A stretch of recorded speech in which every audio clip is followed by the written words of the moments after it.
যে আমরা তিস্তা মহাপরিকল্পনা বাস্তবায়ন করবই। পঞ্চগড় গেট নির্মাণ করা, সেই পঞ্চগড় গেটের আজকে ভিত্তিপ্রস্তর এখানে স্থাপন করা হবে। 30 লক্ষ টাকা যার বাজেট। এই গেট নির্মাণের মধ্য দিয়ে শুধু বাংলাদেশের ঢাকা সহ বিভিন্ন টাঙ্গাইল, ময়মনসিংহ, বগুড়া, রাজশাহী, রংপুর, দিনাজপুর যারা আমাদের আগামী দিনের আমরা যেই জেলাটাকে পর্যটন জেলা হিসেবে নির্মাণ করতে চাই, সেই জেলার প্রবেশদ্বার হিসেবে এই পঞ্চগড় গেটটি একটি ঐতিহাসিক ভূমিকা পালন করবে এবং পর্যটকদেরকে এইখানে আকর্ষিত করার জন্যই আমরা বিশেষ করে জেলা পরিষদের আওতাধীন এই যে গেটটি হবে, ইতিমধ্যে গেটটি নির্মাণ করার জন্য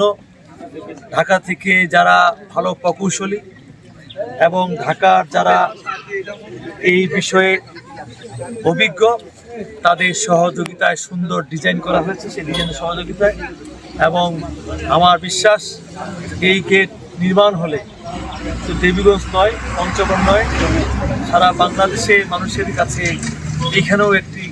পর্যটন এলাকা হিসেবে ইনশাল্লাহ এখানে সুপ্রতিষ্ঠিত হবে। আমি বিশেষ করে সাংবাদিক ভাইদেরকে অনুরোধ করবো যে আমাদের এই যে গেট নির্মাণ হচ্ছে সেটার জন্য আমাদের পর্যটন পঞ্চগড় জেলাকে আখ্যায়িত করার জন্য তারা যেন সেইভাবে সামাজিক যোগাযোগ মাধ্যম সহ বিভিন্ন জাতীয় পর্যায়ে তারা এটা প্রচার করে, তাহলে মানুষের মধ্যে এটা আরও বেশি আকর্ষিত হবে এবং দেশের বাইরেও যারা পর্যটক আগামী দিন হয়তো পঞ্চগড়ে আসবেন, সেক্ষেত্রে তারাও এখানে আসার ক্ষেত্রে তারা আগ্রহ প্রকাশ করবে। আচ্ছা, আমার একটা প্রশ্ন ছিল যে আমরা দেখছি যে বিএনপি সরকার কিন্তু তিস্তা মহাপরিকল্পনা নিয়ে বিভিন্ন কর্মসূচি করছে, এদিকে কিন্তু 11 দলীয় জোটও এবার সম্ভবত 10-11 তারিখে একটা কর্মসূচি মহাসমাবেশ ডাক দিচ্ছে, তো এটা নিয়ে আপনার মতামত কি?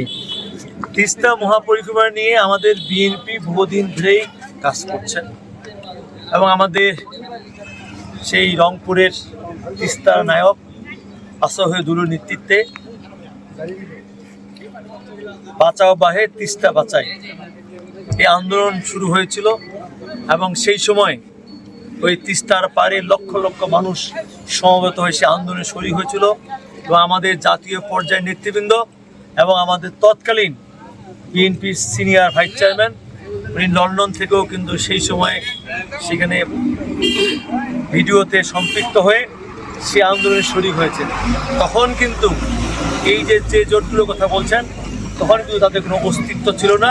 এই তিস্তা নিয়ে তাদের কোনো স্বপ্ন ছিল না, কোনো কথাও ছিল না। এখন মাননীয় প্রধানমন্ত্রী যখন নির্বাচনী ইশতেহারে ঘোষণা করলেন যে আমরা সরকার গঠন করলে তিস্তা মহাপরিকল্পনা বাস্তবায়ন করব, ইতিমধ্যে আমাদের পানি সম্পদ মন্ত্রণালয়ের মন্ত্রী সহ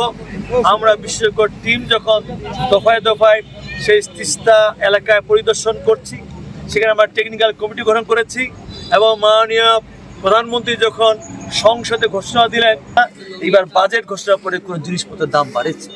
কাজেই আমরা বিএনপি কথায় বিশ্বাস করি না, কাজে বিশ্বাস করি ইনশাল্লাহ আমাদের মাননীয় প্রধানমন্ত্রী ঘোষণা দিয়েছেন এবং ইনশাল্লাহ আমরা বিশেষ করে বাংলাদেশের বাইরেও আরও যারা নদী নিয়ে আমাদের ব্যারেজ নিয়ে কাজ করে থাকেন বিশ্বে, বিশেষ করে চায়না, নেদারল্যান্ড সহ এইসব দেশের সঙ্গে আমরা যোগাযোগ করছি এবং সকলের পরামর্শ নিয়ে ইনশাল্লাহ আমরা তিস্তা মহাপরিকল্পনা অচিরেই কাজ শুরু করব এবং আমরা এটা বাস্তবায়ন করব।